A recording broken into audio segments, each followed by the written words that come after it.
بسم اللہ الرحمن الرحیم۔ السلام علیکم۔ میں آپ کو اپنے چینل برائٹ لیب میں خوش آمدید کہتی ہوں۔ ایم اے اسلامیات پارٹ 2 پیپر نمبر 3 اسلام اور جدید معاشی افکار اور تحقیقات کا لیکچر آپ کی خدمت میں پیش کرتی ہوں۔ آج کے لیکچر کا عنوان شراکت ہے۔ سب سے پہلے ہم سوال کی نوعیت کو دیکھیں گے کہ ہمارا جو کوشچن کس طرح پیپر میں آئے گا تو ہم نے اس کا آنسر کس طرح لکھنا ہے۔ اگر آپ کا 20 نمبر کا کوشچن آئے گا تو آج میں جس طرح اس کا آنسر کروا رہی ہوں آپ نے اسی طرح ہی اس کو پیپر میں لکھنا ہے۔ ٹاپک کی صورت میں 10 نمبر کا آ جاتا ہے، یعنی اس طرح آ جاتا ہے آپ کا کوشچن شراکت کے جواز، اقسام اور شرائط لکھے تو تب آپ نے اس کی اہمیت اور ضرورت نہیں لکھنی۔ سب سے پہلے آپ نے شراکت کی لفظی معنی لکھنے ہیں۔ شراکت کی لفظی معنی حصہ دار ہونا یا شریک ہونے کے ہیں۔ اصطلاحی مفہوم شراکت سے مراد کچھ افراد کا نفع اور نقصان کے تعین کے ساتھ کاروبار میں شریک ہونے کے ہیں۔ شراکت کی تعریف یوں بھی کی جا سکتی ہے کہ شراکت وہ معاہدہ ہے جس کی روح سے چند افراد اپنا مال جمع کر کے کسی کاروبار میں شریک ہو۔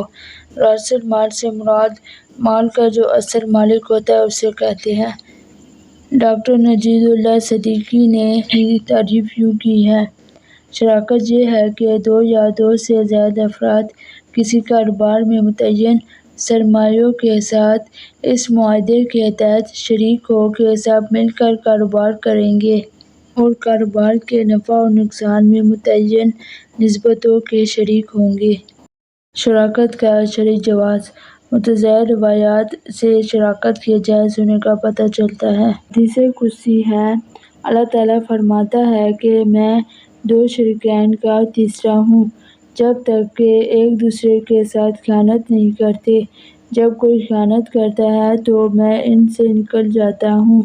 حضرت محمد صلی اللہ علیہ وسلم نے فرمایا: اللہ کا ہاتھ ان حصہ داروں کے ساتھ ہوتا ہے جو بے ایمان نہ ہوں۔ حضرت محمد صلی اللہ علیہ وسلم نے فرمایا: کاروبار کو مساوی حصہ، مساوی سے مراد برابری حصہ یعنی شراکت کی بنا پر کرو، یہ برکت لاتا ہے۔ ایک آدمی حضرت محمد صلی اللہ علیہ وسلم کے پاس آیا اور کہا کہ میں بازاری کاروبار کرتا ہوں اور میرا ایک شریک مسجد میں نماز پڑھتا ہے۔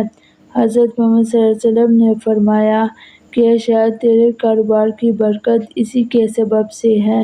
کعب بن شریک کے ساتھ حضرت محمد صلی اللہ علیہ وسلم نے مکہ میں تجارت میں شرکت کی تھی۔ جب مدینے میں سے ملاقات ہوئی تو آپ صلی اللہ علیہ وسلم نے اس کا ذکر کیا اور اس شرکت کو پسندیدگی کے ساتھ یاد کیا۔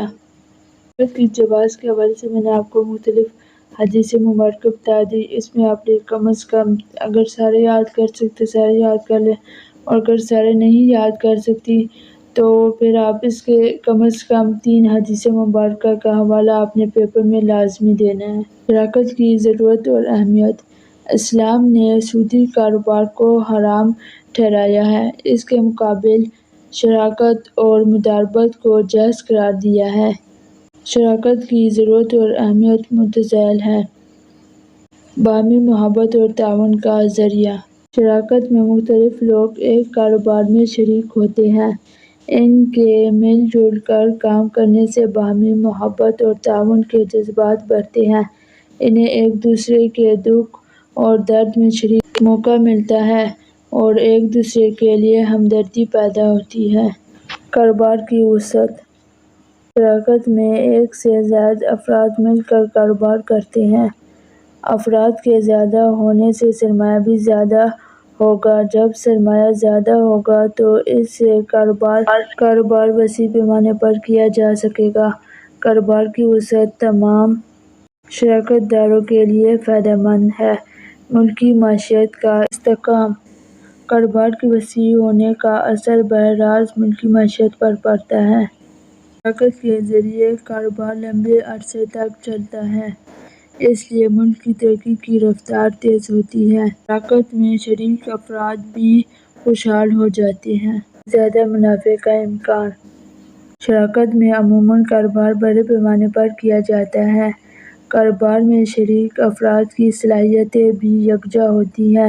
یکجا کا مطلب ہوتا ہے ایک جیسی ان کی صلاحیتیں ہوتی ہیں، جس کی وجہ سے کاروبار سے زیادہ منافع کا امکان پیدا ہو جاتا ہے۔ زیادہ منافع ملک کی خوشحالی اور ترقی کا سبب بنتا ہے۔ گردش دولت: کاروبار کرنے سے دولت گردش میں آتی ہے۔ شراکت کی صورت میں بھی مختلف افراد کا سرمایہ گردش میں آ جاتا ہے۔ معاشرے اور ملک کی ترقی اور خوشحالی کے لیے دولت کا گردش میں ہونا ضروری ہے۔ بے روزگاری کا خاتمہ: کاروبار کے وسیع پیمانے پر ہونے سے کام کرنے کے لیے شریکوں کے علاوہ بھی افراد کی ضرورت ہوتی ہے۔ جب کسی صنعت یا کاروبار میں زیادہ افراد کام کریں تو ملک سے بے روزگاری ختم ہوگی۔ سودی نظام کا خاتمہ: آج کل پوری دنیا میں سودی نظام رائج ہے۔ اسلام نے شراکت کو سود کے متبادل کے طور پر متعارف کروایا ہے۔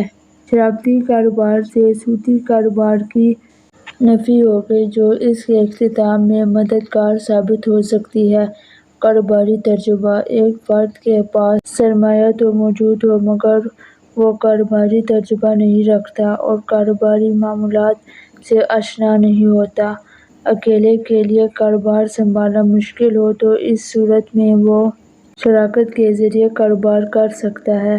کاروبار کرنے سے اسے تجربہ بھی حاصل ہوگا۔ شراکت کی اقسام اور شرائط پر دوسرا لیکچر ہوگا۔ اگر آپ لوگوں نے آن لائن کلاسز یا پاسٹ پیپر لینے ہیں تو اسکرین پر میرا نمبر شو ہو رہا ہوگا، اس نمبر پہ آپ مجھ سے رابطہ کر سکتی ہیں۔ میرے چینل میں اسلامیات پارٹ 1 اور پارٹ 2 کے مفید لیکچر موجود ہیں، آپ وہاں سے استفادہ حاصل کر سکتے ہیں۔ ہمارے چینل کو لائک اور سبسکرائب کیجیے۔ کمنٹس بھی کریں کہ آپ کو مزید کس سبجیکٹ کے اوپر لیکچر چاہیے۔ آخر میں اللہ تعالیٰ سے دعا ہے کہ ہمیں آخرت کی کامیابی کے ساتھ دنیا میں بھی کامیابی عطا فرمائے۔ اللہ حافظ۔